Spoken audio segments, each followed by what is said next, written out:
Bom, o último mito é exatamente a questão, então, levantada, não é? Se a é tem alguma diferença entre a ética e a moral? Bom, há uma primeira distinção óbvia, não é? A ética, enquanto reflexão filosófica sobre o fenômeno moral, claro que aí você tem uma distinção entre o que é uma abordagem teórica ou uma reflexão filosófica sobre um campo, sobre um fenômeno. Então você pode dizer, sim, então ao fenômeno moral, nós vivemos falando, usando os termos certo, errado, justo e injusto, censurando as pessoas ou elogiando, né? E isso você pode dizer, então isso é a moralidade. Sim, mas você poderia chamar sem nenhum problema isso de fenômeno ético. Não vai mudar absolutamente nada. Você pode chamar esse fenômeno moral ou fenômeno ético, né?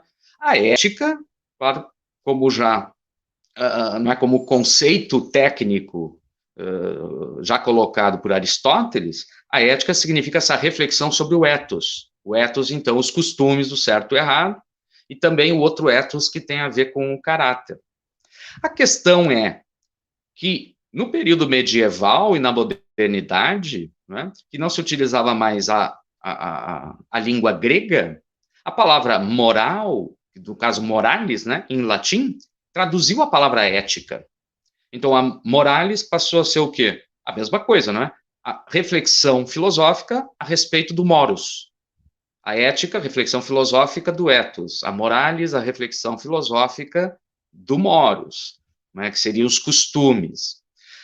Agora, quando a gente faz essa distinção tanto arbitrária, dizer, mas a moral é o que nós vivemos, é o que nós compreendemos como certo e errado, e a ética é a teorização, é uma reflexão. Bom, então, em primeiro lugar, a maior parte das pessoas não fazem filosofia, não fazem filosofia moral.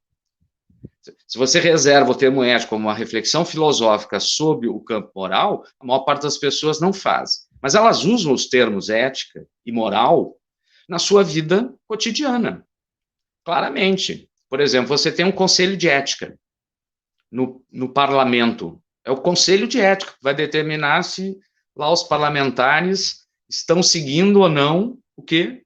Regras éticas. Por exemplo, se ele é corrupto ou não, se ele matou alguém ou não, aí você pode ser julgado pelo Conselho de Ética e perder o seu mandato. As profissões têm também seus estatutos éticos, né? Ela tem códigos éticos, código ético médico, código, né? Médico é sempre mais conhecido, mas enfim, praticamente toda profissão tem um código de ética. Se essa distinção valesse, que seria qual? A moral está apontada aos costumes e a ética é uma reflexão teórica a respeito dos costumes, ou filosófica dos costumes, nós não poderíamos ter um código de ética médica, teria que ser um código de moral, né? Teria que ser o código moral de ética, mas não faz o mínimo sentido, porque são palavras intercambiáveis na linguagem cotidiana, evidentemente, de novo, né? Você pode, se quiser, querer mostrar uma ligação, que a moral estaria mais ligada, como eu disse, ao contexto do certo e errado que viria da tradição ou da religião, e a ética de uma tradição filosófica, mas pense bem, pensem bem. Nós podemos ler Platão, qualquer obra de Platão, podemos ler Aristóteles, a Ética Nicomaqueia, por exemplo, e lá você não tem a distinção entre ética e moral, não é? E não precisa, né? Faz todo sentido o livro A República de Platão, a Politeia, faz todo sentido e não faz essa distinção entre a ética e a moral. Qual é a distinção, de novo, entre você ter um costume sobre o certo e o errado de forma não reflexiva e refletir sobre aquilo, né? Um outro problema que eu vejo nesse mito é que teria algo como a ética. Infelizmente, eu não poderia dizer que alguém hoje poderia acessar algo como a ética para saber como ele deve viver ou como o que é o certo e errado. No mínimo, ele vai encontrar teorias éticas, como eu tinha antes comentado, no mínimo, e que são rivais. Então, se você é um consequencialista, você vai dizer que a ação correta é que traz as melhores consequências, mesmo que torne um indivíduo como meio. Mas se você é um kantiano, da ética deontológica, a ação correta é aquela que vai poder ser universalizada e não instrumentaliza ninguém. Mas se você é um partidário da ética das virtudes, nenhuma dessas ações é correta. Uma ação não é correta porque traz boas consequências, ou uma ação não é correta porque pode ou não ser universalizada. Uma ação virtuosa é aquela feita com sentimentos apropriados. Vamos imaginar um ato de solidariedade. Né? Um consequencialista vai dizer, não, um ato de solidariedade é correto porque ele auxilia as pessoas no momento de crise. Então, isso traz maior benefício social, um bem-estar para a sociedade. O kantiano vai dizer, você tem um dever universal, não é? De auxiliar. Até imaginando que se eu estivesse numa situação como essa, eu também gostaria de ser ajudado. Um partidário da ética das virtudes, isso é muito superficial.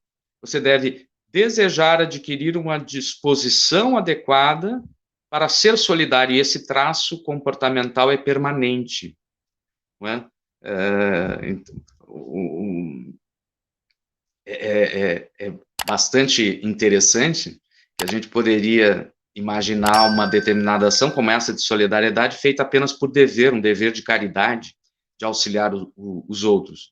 Um partidário da ética das virtudes vai dizer, mas isso não parece ter muito valor, não é? Se a pessoa não estiver conectada emocionalmente com aquelas outras pessoas, parece que aqui alguma coisa vai falhar, não é? Então eu diria que se faz essa distinção, e aí eu pergunto, né, eu conheço vários livros que fazem essa distinção entre a moral e a ética, e aí sempre eu pergunto, essa distinção lhe auxilia no quê mesmo? Não é? Eu não consigo ver um grande ganho. Bom, por quê? Na linguagem cotidiana, os termos moral e ética são intercambiáveis. Você fala, por exemplo, nós somos contra a corrupção. Então, ser corrupto é o quê? Ser corrupto quem é corrupto comete o quê? Um ato antiético ou um ato imoral? Tanto faz, né? Você pode chamar de um ato antiético, imoral, assim por diante, né? Porque não há essa distinção, que a moralidade estaria num determinado campo. Se você faz uma ação errada, você pode dizer que esse ato é imoral. E esse ato está contrário às regras éticas. Quer dizer, de novo, do ponto de vista não teórico, ou não abstrato, filosófico a respeito do fenômeno moral, na verdade você tem uma coisa só. O que é? A normatividade moral, ou normatividade ética. Não é? Quer dizer, o que é a normatividade? A normatividade, e não é só moral, evidentemente, não é? É uma certa... Ela descreve aquilo que deve ser feito, não é? E aquilo que deve ser evitado. Então, claramente, a ética ou a moral, como você quiser, é normativa. Por exemplo, eu posso falar de uma normatividade legal, sem nenhum problema. Claro, eu tenho um Código Penal, o artigo 121 diz assim, matar alguém, pena, reclusão de 6 a 20 anos. Isso é normativo, porque é aquela ideia, mesmo que não esteja dizendo que nós não devemos matar, está dizendo que se alguém matar alguém e for condenado, terá uma pena X. Se eu não quiser a pena X, eu não devo fazê-lo. Claramente isso é normativo porque ele indica um caminho. Se você fizer, você vai ser punido. Bom, e aí, então, é sua escolha. Mas ele está ali indicando um caminho. Ele é um guia para a sua ação. Não é? A língua é normativa. Nós aprendemos a falar português e ela tem regras que são diferentes do chinês, é diferente do inglês, é diferente do alemão. Não é? Mas é isso, as regras da linguagem, não é? Ou da nossa língua, que nós vamos ter que respeitar, não é? Conjugação verbal, não é? Uma coerência, assim por diante, como é que a gente usa plural ou não, são regras que fazem com que a gente fale de uma determinada forma. A moralidade, nesse caso, não é?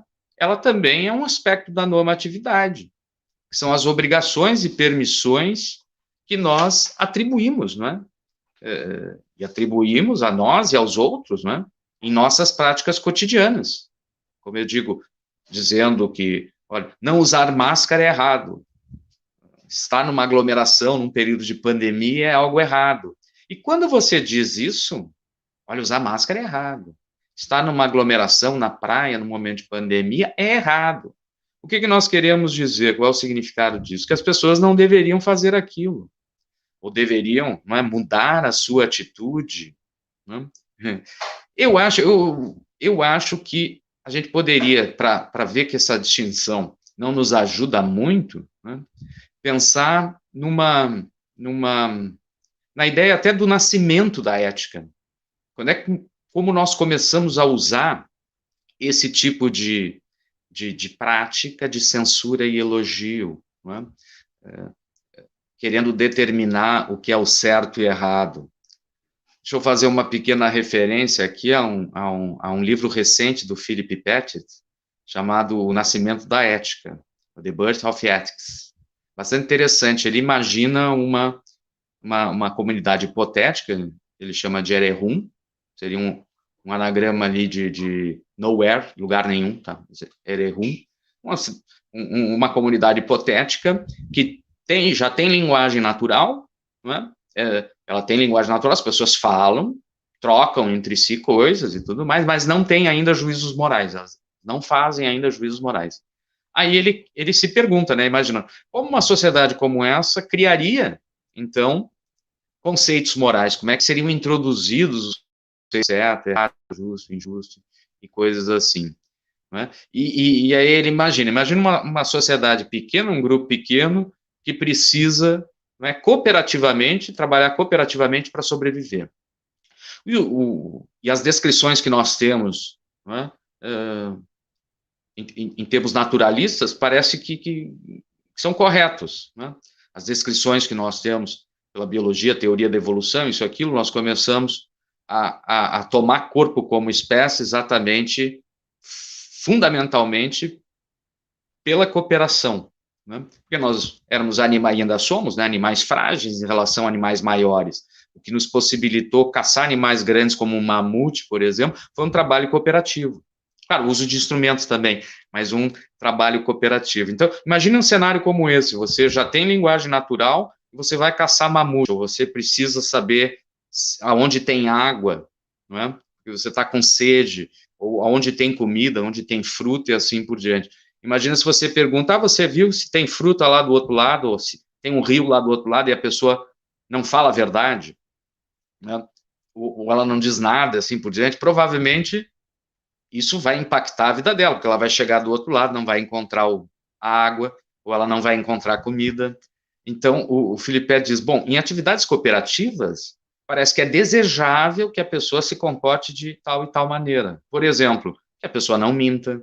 É desejável que ela não minta, para o grupo todo ter, evidentemente, bem-estar, não é? Atingir os seus objetivos, que é a sobrevivência, a subsistência. Né? Então, é desejável que ela não minta. E daí, não parece não que não demora muito e vai surgir o termo dever. Quer dizer, se é desejável que ela não minta e a mentira continua acontecendo, provavelmente vai acontecer que as pessoas vão dizer, mas você não deve mentir.